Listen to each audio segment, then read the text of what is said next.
Assalamualaikum warahmatullahi wabarakatuh. Alhamdulillah, kita patut bersyukur kehadirat Allah Subhanahu wa taala karena telah diberi banyak kenikmatan, terutama lahir batin sehat, bahagia, tentram, ayem, toto tentrem lan bahagia ya sama YouTuber. Alhamdulillah. Kemudian kedua kalinya sholawat salam semoga tetap tercurahkan kepada Nabi Muhammad Shallallahu Alaihi Wasallam. Ceramah saya ceramahkan adalah ceramah ke 223. Kemarin saya ceramah 222 teori tentang orang bodoh. Hari ini saya akan sampaikan teori orang pintar ya. Ini adalah rumusnya atau satuannya. TOP sama dengan BM kuadrat TM ditambah CPHT ditambah PTLS ditambah BICKW ditambah DKMD ya jamaah YouTuber ini.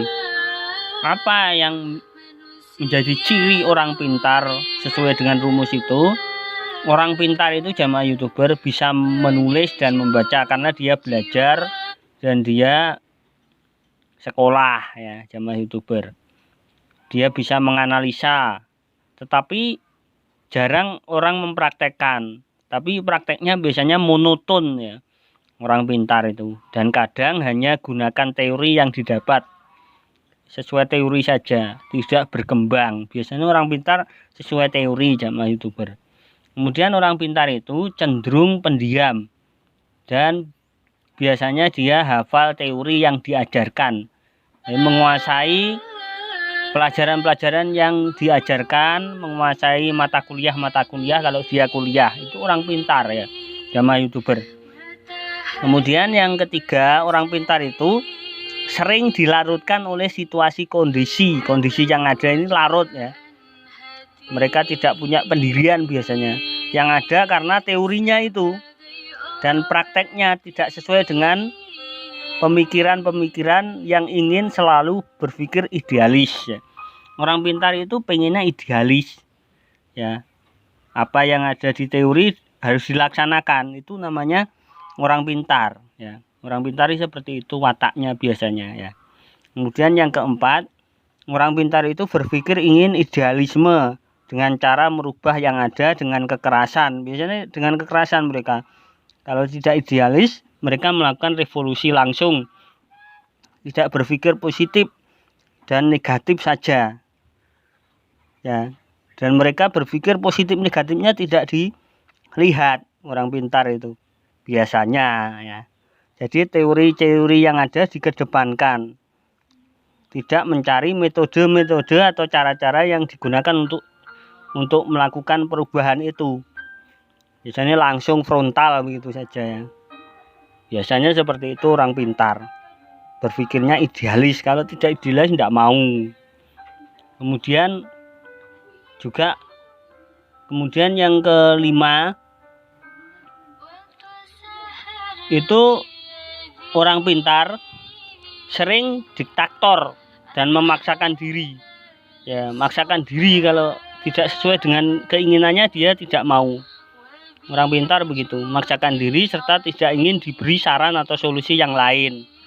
Ya, dia bisa berkembang, tapi berkembangnya ya sesuai teori idealis itu biasanya orang pintar, karena dia hafal terhadap teori-teori yang di ilmu pengetahuan yang dia kuasai. Biasanya berbenturan dengan orang-orang yang lain yang mungkin tidak sesuai dengan keinginannya, pemikirannya dan sebagainya. Jamaah YouTuber semuanya ya. Jadi seperti itu. Jadi keterangan untuk teori orang pandai, rumusnya TOP itu BM2TM tambah CPHT tambah PT ya LS ditambah BKKW BICKW DKMD.